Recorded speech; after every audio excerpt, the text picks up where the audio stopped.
Hello everybody. So today I want to talk about calculus. The topic today is about limit. So now I want to show you how to answer. We have the formula in here. That is about a to the power of 3 plus b to the power of 3 equals to a plus b multiplied by a square minus ab plus b square. And now this one we need to change by this one.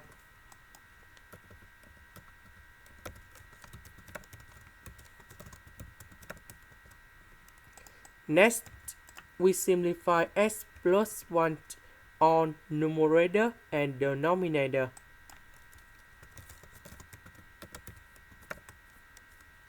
And now we put negative number 1 cone here.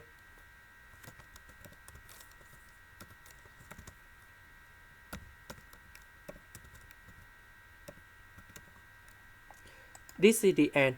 Thank you for watching.